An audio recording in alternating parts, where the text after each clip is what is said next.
Any other HTTPS questions? Oh. So, you know, you're basically trying to do an entire head with your fingers and hands, I guess. And feet. So there's some point it's like, you know what, I just can't fit that on my hands. I've got too much going on, and that's something. How? We have foot pedals. We have. There's also an elbow control. You might not have seen it, where we're able to rotate the elbow, and we'll add things in there. So is there ever a kind of motion that you say, you know what, I'll just add that in a second pass, that like there's no place, I don't have a body joint left to put it on, or do you just always find another joint?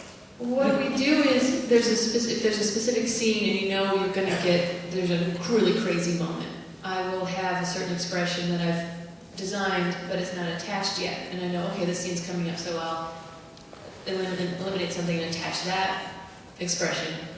And then when that scene's over, okay, I'm not going to use that anymore. So, does that make sense? I think so. So you.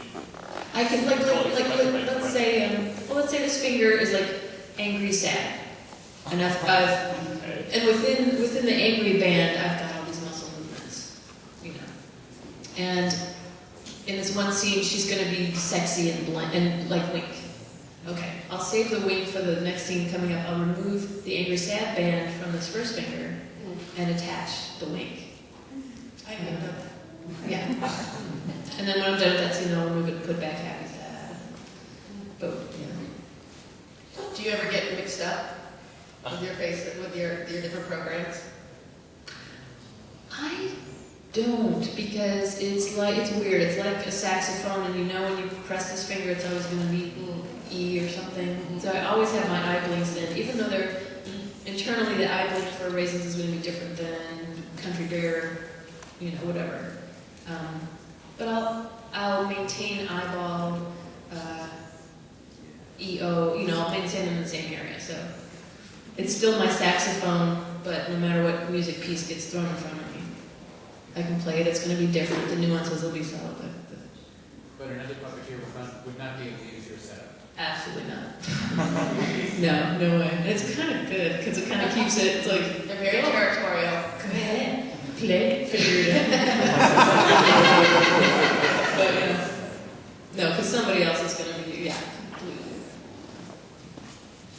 Yes. I think I heard you say that your motion capture right now is based off of little sort of feature points on the actors.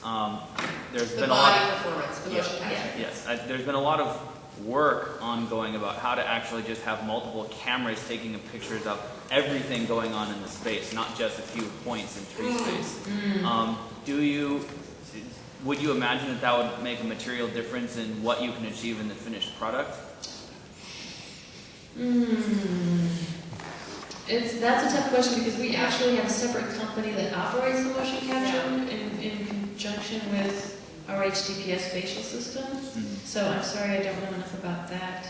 Yeah, I was thinking, it could essentially help us with capturing environments as well, if that's what you're talking about. Because we certainly can capture all the figures and the creatures and characters that we need to in the system we have now. But one of the things we do on the set is we have to mark where everything is in the scene, whether it's couches or chairs, or with a preschool show that's going to be PBS next year, so it'll be the preschool room. I think that would be very helpful to be able to capture that, but we're doing okay without it. Did you mean all the cameras? I mean, we've got like multiple, like 24 cameras.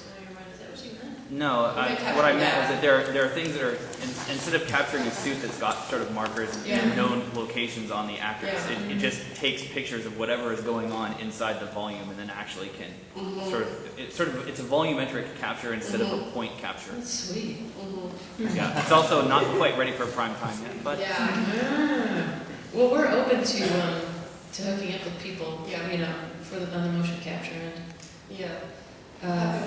Because the motion analysis now, but they're great. But I mean, you know, why not? Because different projects need specific things. Like sometimes we won't use motion capture at all. We have a body rig that's similar. You know, it has all the joints all over in the puppeteers program. You know, and it's kind of waist up so that we can travel with it to go to conventions and stuff. But each project needs something different. So the cool thing about the system is it is live. So we have been invited to a tremendous amount of conventions. Actually, at Comic-Con this year, Julianne performed Raisins live for 6,000 people. And that was pretty exciting. So, it's a mobile system. That was crazy. That was crazy. Do you want to talk a little bit, since everybody's now seen Raisins? Raisins, there was no female Scrumps. Julianne did workshop her with the rehearsal puppet, and talk a little bit about, who she is, the character. When we were working with the rehearsal puppets, there was just, the guys are all goofing around, and here's this horrible purple puppet with these giant eyes. So she just ended up being the one in the corner that just stared at them. Stared at Wishbone lovingly. But if Wishbone ever had a problem, oh, my E string broke, hey! Oh, that's okay, I refurbished your old guitar and I put in the classical strings and that should be much more. And she'd always, oh, we can't go to get pizza, the truck's broken. Oh, that's all right, I fixed it, I want to be a monster truck of maintenance. She's the only confident one. Yeah. Totally silent, but when she's alone in the bathroom, she wails these crazy hard rock songs. She's confident one, and she's the only one who has any talent, musically. If you don't, I'd like to, I wrote some lyrics if you don't. Yeah, she'll go crazy. And which one be, oh, dude, that's awesome. Can we, We got some feedback on Raisins from kids. And one of the things they said, oh my God. they were like, is it a girl? And one of the things at Henson that we don't do is we don't put eyelashes on characters, just to make them girls. So we definitely have now, we're moving her towards more of a raging feminist. That I think little girls will appreciate and get a little bit better. She's happy to cook. She knits extinct animals and paints awkward still life. Yeah, I mean, we're trying not to make her the stupid hanger-on love interest, unrequited love chick, but. So with Scrubs, go ahead. So it seems like another very important part of the character would be the writer. As you're creating this character like crazy, at some point dialogue has to come in. Yes. Is there on purpose? How do you work with that? I'm sorry? Work with the writer. How do you work with the writer to help develop the character? So once the characters are developed, can I talk to you? Once the characters are developed, what the puppeteers will say is that the writers don't count. So I'm like, let me take that. Yeah, Frank Oz hated the writers. Okay, except Jerry Jill. The writer that we hired on the project is named Craig Bartlett, and he created Hey Arnold, which is a popular kid show that we love, and it's got a sweet heart to it. It's funny, but also filled with heart. And we found a lot of the writers that we were looking towards in Hollywood were they're funny. SpongeBob, Fairly Odd Parents, funny shows, but it's too manic for what we want to do with the Scrubs. So Craig really had to sit and watch all those workshop tapes of the characters to really get a feel of the characters. But what he had to do was then take the characters and put them in situation comedy into sitcom formats.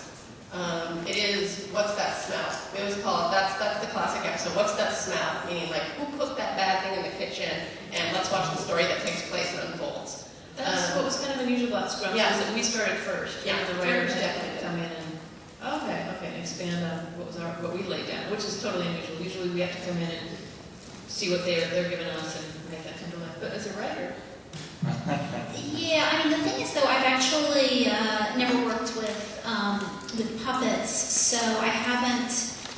It's going to be different. I haven't worked on the HDPS system. I don't think Game World is going to be on it, though I suppose it's a possibility, but probably not.